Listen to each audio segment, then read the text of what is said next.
Hello student, Chitransh academy में आपका स्वागत है।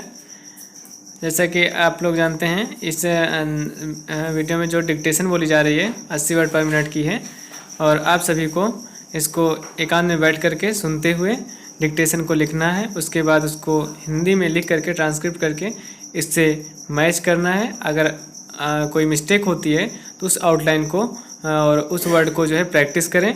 और अगर आउटलाइन नहीं बना पा रहे हैं, कोई प्रॉब्लम है, तो आप कमेंट बॉक्स में कमेंट करके उस वर्ड की आउटलाइन पूछ सकते हैं, जिससे हम अब नेक्स्ट वीडियो जाएगा उसके पहले आउटलाइन वीडियो में हम जो है आपको बता देंगे। तो चलिए तैयार हो जाइए डिक्टेशन लिखने के लिए। Ready, start. महोदय, वैज्ञानिक शब्दावली की बात आते ही किसी भी एक निश्चित मत के स्थान पर प्रायः वाद विवाद या तर्क वितर्क सुनने को मिलते हैं।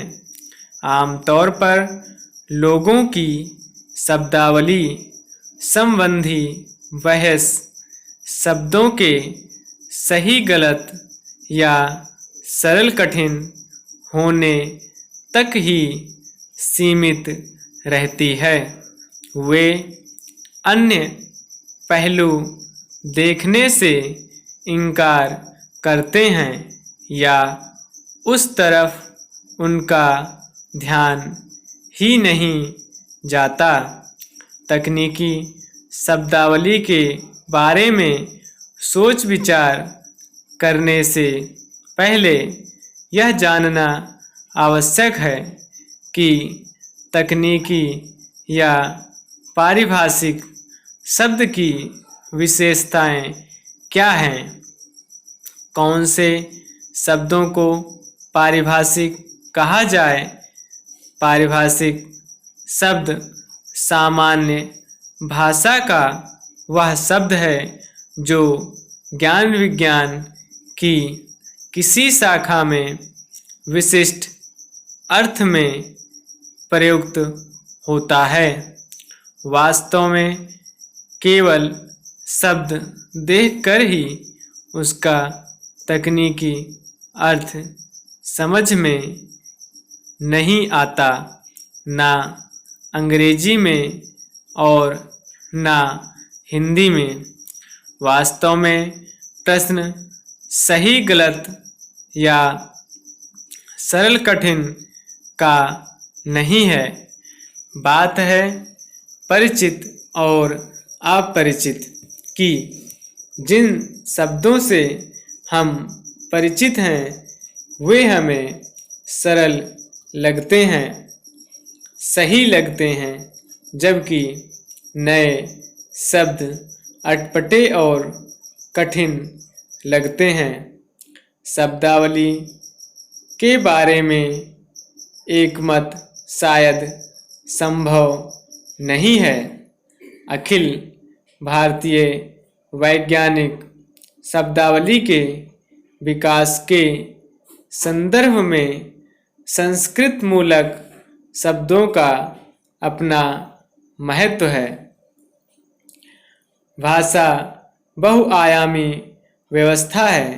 इसके अनेक पहलू हैं और केवल सरलता या सुबोधता के आधार पर तकनीकी शब्दावली का मूल्यांकन करना तर्कसंगत नहीं कहा जा सकता। फिर भी नए तकनीकी शब्द चाहे संस्कृत मूल के ही अपनाए जाएं, लेकिन कीटों, फसलों के रोगों, कृषि यंत्रों आदि के नाम वही अपनाने चाहिए जो आमतौर पर प्रचलित हों। इस प्रकार स्पष्ट है कि यद्यपि विज्ञान व प्रौद्योगिकी संस्थानों में हिंदी व अन्य क्षेत्रीय भाषाओं में उच्च शिक्षा देने में भी अनेक कठिनाइयाँ हैं, लेकिन फिर भी इस दिशा में प्रयास प्रारंभ हो गया है और इन प्रयासों के सुखद परिणाम भी सामने आने लगे हैं। आवश्यकता है लगन और समर्पण के भाव से प्रयास करने की और वैज्ञानिकों व प्रौद्योगिकीविदों द्वारा हिंदी में स्वयं साहित्य तैयार करने की। अभी तक हिंदी में तैयार किया गया विज्ञान और प्रौद्योगिकी संबंधी अधिकांश साहित्य अनुदित है। हमारे वैज्ञानिक हिंदी या अपनी मातृभाषा में अभिव्यक्ति करने में सक्षम नहीं होते, अतः वैज्ञानिक विषयों का अनुवाद हिंदी में वे विशेषज्ञ करते हैं जिन्हें विज्ञान का सही ज्ञान नहीं होता, अतः अधिक स्वाभाविक व उच्च स्तर के विज्ञान साहित्य की आवश्यकता है। तो ये जो डिक्टेशन है इसकी आउटलाइन आपने जो बनाया है इसको हिंदी में ट्रांसक्रिप्ट करें और ट्रांसक्रिप्ट करने के बाद मैच करें। अगर कोई लाइन छूट गई है तो उसकी आप 2-3 बार इसकी प्रैक्टिस करें। उसके बाद आउटलाइन अगर आप बना नहीं पा रहे हैं तो उसको कमेंट बॉक्स में कमेंट करके हमें ज़रूर बताएं।